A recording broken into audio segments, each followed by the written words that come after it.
Bollywood, if you're listening, you better take notes from this video. Hi guys, this is Farhad and welcome back to my channel Popcorn Reviews. If you're new to this channel, then please smash that subscribe button now. And as a video ritual, remember to like and comment on the video. Liking and commenting helps fuel the YouTube algorithm. And today is a very special video because this is not a review video per se. The film that I want to discuss is the Malayalam film Loka. But this is not the spoiler video. This is not a movie review. This is the reasons that I think that the movie became a rage, the reasons why this film became a rage, so to say. And it just got me thinking as to what Loka did right that many films, don't necessarily do right. And I happen to, collate a lot of reasons which I happen to then divide it into four categories here. And so stick around for the full video, and this can actually be a template as to how, it can be like a checklist, so to say, for the film success, you can say. And it may vary from film to film, but for Loka, I can figure out that this is the template that the film has to offer, and this film follows necessarily. First is the pre-production.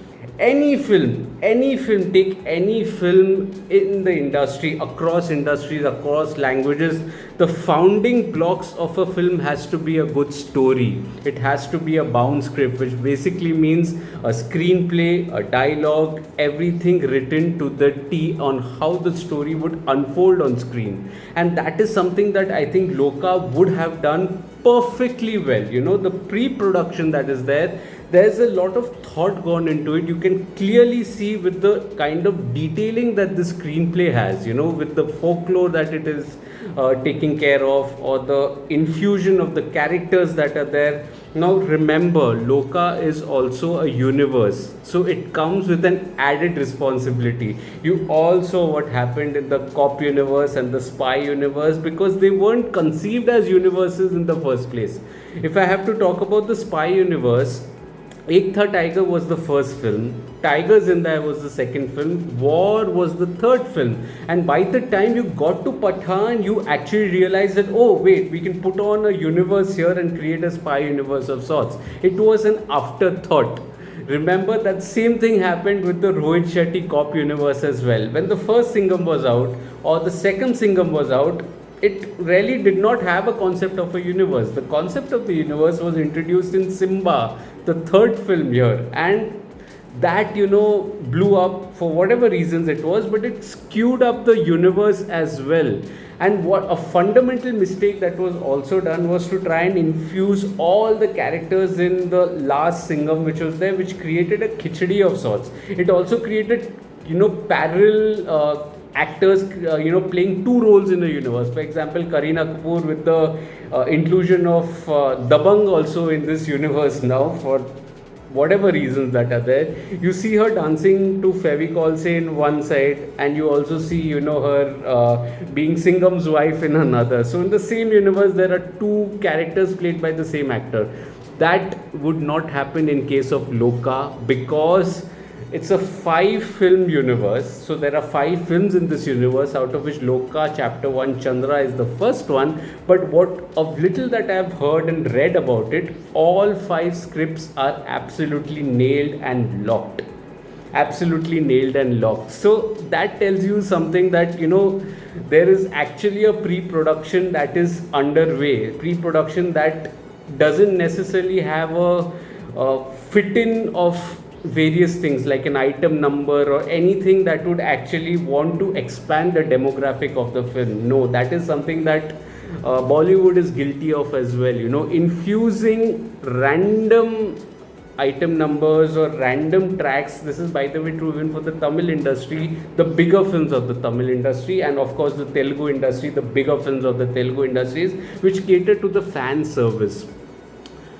I am not in favor of that because you need to be true to the source material as well. So if the source material will tell you that no, this is not needed. For instance, in Kalki, the film Kalki starring Prabhas, there was an entire first half that was absolutely deviating and meandering because there was a love story involving the character of Prabhas and Disha Patni, and there was also that introduction which was plain fan service, which had nothing to do with the film. And by the time it got to the film, the second half actually salvaged the film to an extent, because it stuck to the source material. And I think that is again one thing that Loka does really well. It doesn't deviate.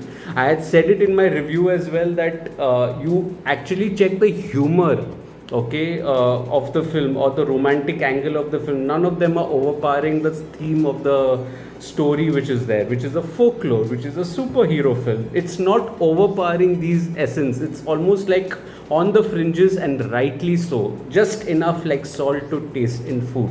So that is the pre-production that is well thought out as far as Loka is concerned. The second thing I can think of is the budget. Now, there was a little bit of a discussion in my comment section of Loka of what the actual budget of the film was. Of whatever little I found on the net, it said 30 crores, but some of you said 105 crores.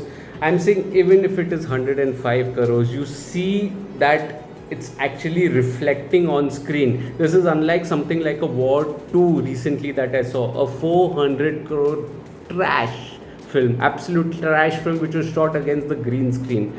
I'm actually surprised that if so much money is going into a film, why do you need to actually shoot it on the green screen instead of actual locations? Here the locations were actual, but when you actually have that cost for the post-production, when you try and save a lot in the pre-production or in the production stage of a film, you equally contribute to the post-production of the film as well, be it the sound design, be it the visuals, be it the editing, anything that is there which actually formulates and makes the film on the table at the end of the day. That is something that is the post-production, and the post-production has to be one of the most important aspects of the film, eventually speaking, as well. And you just see the camera work here. I mean, it's so damn impressive. The mood and the world building in terms of the lighting that is there is also very interesting here. And to pull it off in a budget of 30/105 crore, I will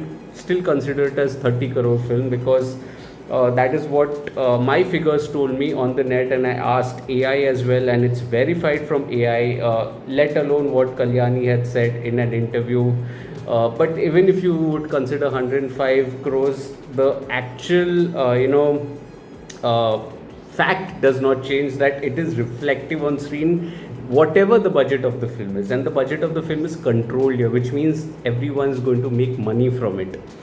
The other part of this 30 crore thing is the casting. So one of the reasons why the Bollywood films are not working is the budget. And budget because of the cast.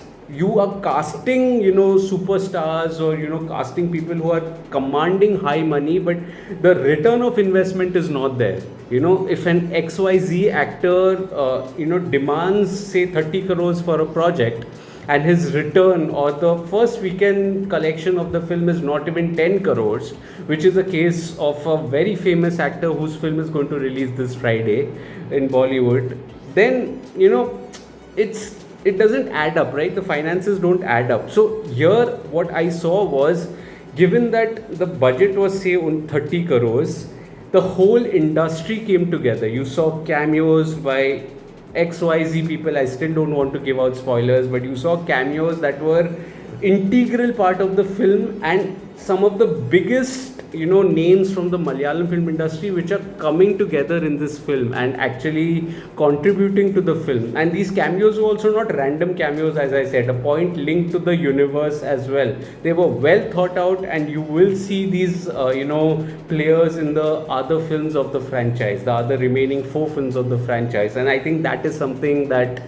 is the budget of the film allowed you to do. I think many of them may not have charged as well, and that says something about an industry that is thriving and keeping the creativity of the project utmost important.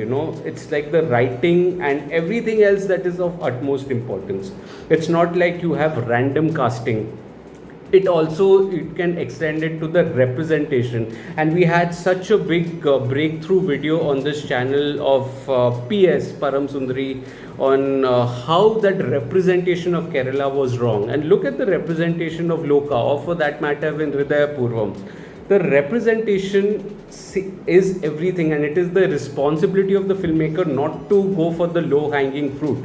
Always, keep the culture in question intact, and that is something that Loka did wonderfully well. Yes, there was a little controversy with the Kannada thing, but that aside, the representation, I did not have a problem with that at all.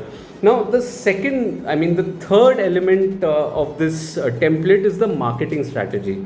Now, I remember watching one of the interviews of Kalyani Priyadarshan, in which she was posed a question as to how she would, look at this universe, whether she would compare it to, say, Marvel or the Dune universe, which are popular, universes as far as Hollywood films are concerned. She said, manage your expectations. This is not a Marvel. This is not a Dune. And that is such a matured way to, promote your film, which actually then came out to surprise viewers in many ways. It is about less is more.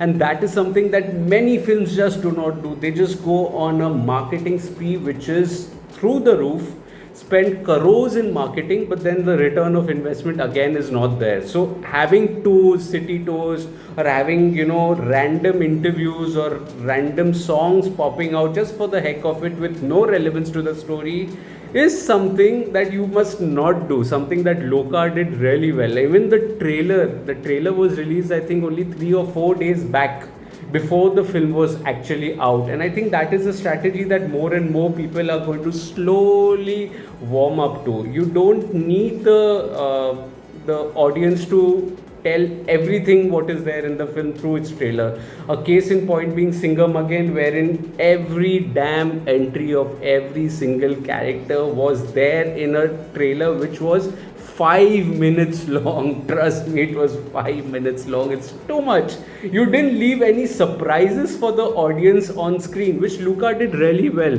The actual twist in the drama, which was there at the halfway mark, that actually was not, revealed at all in the trailer. And that then came as a surprise as the interval block, unfolded. And, that actually absolutely clicked.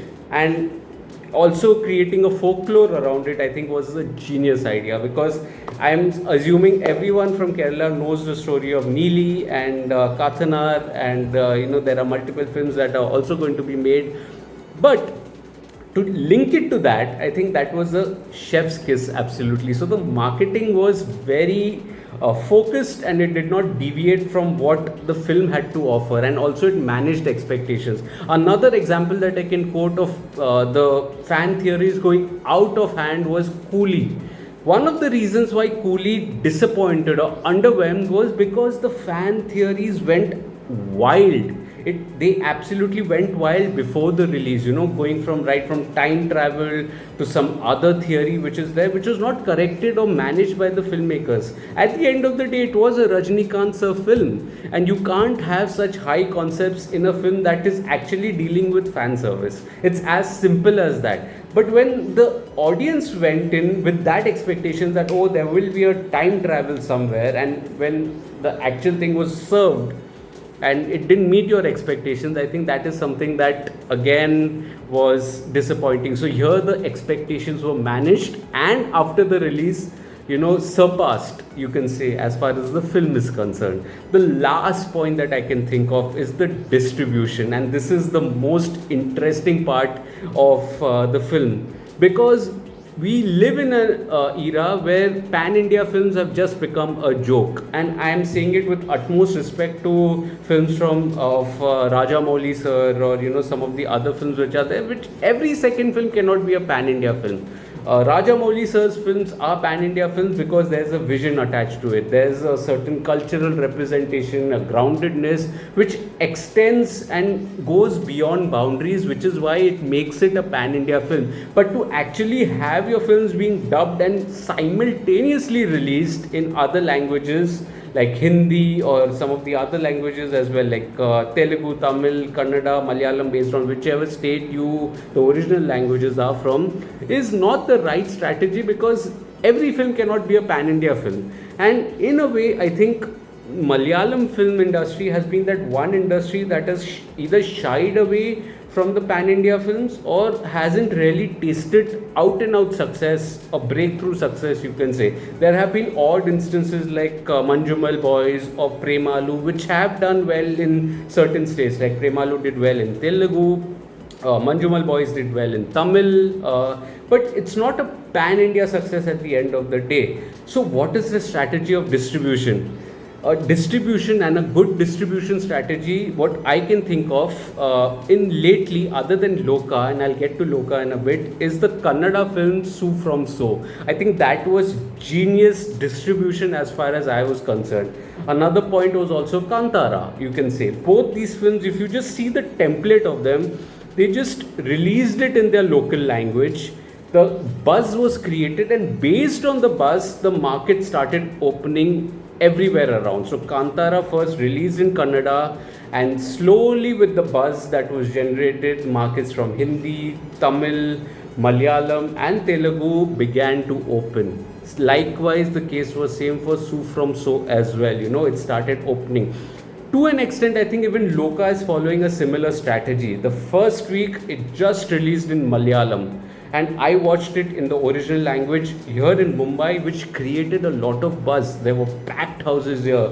The shows were increased over the weekend, and there was buzz that was created that prompted the makers to eventually release a Hindi dubbed version also, which is released, on 4th, which is yesterday. 4th of September. So that was the intelligent distribution strategy of limiting the expectations also, and whether creating an opinion whether the film actually deserves a dubbed version of the film or not. As I said, all films cannot be pan India films, but if the buzz is there, there's no harm in opening markets, and that is something that Loka did really well, and now as I speak, the Hindi version has opened, and it's a quiet release, but I am sure it's going to pick up over the weekend based on the buzz that was created last week. So that is the 4-pointer, section that I thought that worked in favor of Loka, and it's a very, it can, it can be a template as well, of how a film, right from its making to how it is marketed to distributed, is actually, understood by many filmmakers and even corporates for that matter, because corporates again tend to, just understand the concept of numbers without creativity, and that is an important aspect in the film fraternity. Creativity is important. You need to create the right kind of buzz with the right kind of screens, and not exceed anything which would create loss for you. And that is something that even I think Bollywood needs to learn. You don't need to dub your films in various languages. A case in point being War 2, which was dubbed simultaneously in Telugu, in Malayalam, in Tamil, in Kannada, what not, along with Hindi. Of course, Hindi was the original one, and it was just to extend the demographic of the film, which in the first place wasn't great as well, and so the buzz was always going to be negative for that film. So if that is understood here, that is correctly processed by the filmmakers, then I think it's automatically going to transport. But at the end of the day, it is the audience and the maturity of the audience also that contributes to the film. And like it's always been the case that the Malayalam film audience has been very receptive to newer concepts which are there, and needless to say, the films have also been good. So I don't only say that the credit goes to the audience, but Loka ticks all of that, and that's why Loka is a wonderful, wonderful film. And it's been one of the success stories which will only grow with time. This franchise is going to take off, especially when there is mythology or folklore that is involved here. It's going to take off, and it's done in a contemporary fashion really well. My detailed review of Loca is also available on my site, Popcorn Reviews with a double S, or my video reviews available under the Malayalam playlist, so you can visit that as well. And let me know your thoughts on this video. I mean, it's an experimental video on this channel, which I just thought, just to list down the reasons why Loca has worked. And I've not gone yet into spoiler territory. I can maybe during the week, if you would like me, or during its OTT release. Let me know in the comments, whatever the case is, and we can figure out accordingly. And you can chime in your thoughts as well on what worked in favor of Loca, and why is it such a rage, why did it work to such an extent, in the comment section. Remember to like/dislike the video. Any engagement helps a small creator like me. You can hide the video as well based on your likings. You can also share this video with your friends and family. Ask them to subscribe to the channel. Let's grow this Digi family together. And you can also follow me on different social media platforms like Facebook, Instagram, Twitter, and Letterboxd, and Nokia, I would say. And all details are available in the description box below. My captions are available on my social media. My detailed reviews with the rating in your language. There's a translate into box also, so in your language, all of it is available on my site, Popcorn Reviews with a double S. I'll see you again soon with another video. Till then, take care of yourselves. And before I leave, I would like to fold hands and say thank you so much for all the love that you've been pouring on my two videos that are there this week. One is that of Lokah and one is that of Param Sundari. I think it wasn't meant to hate anybody, but it was just meant to point out the mistakes that have been repeatedly committed by Bollywood, and hope that the industry learns from it in future representations of different cultures which are there. But the amount of love and the amount of comments that I got was outstanding, and I have been reading all of them. I've tried replying to almost all those comments, so thank you so much. Keep them coming. If you haven't watched them, they are available. The Param Sundari video is available under the Hindi playlist, and the Loka review is available under the Malayalam playlist. You can head over to the playlist and check out those videos that are there. I'll see you again soon with another video. Till then, take care of yourselves, and thank you so much for your love and support. Cheers.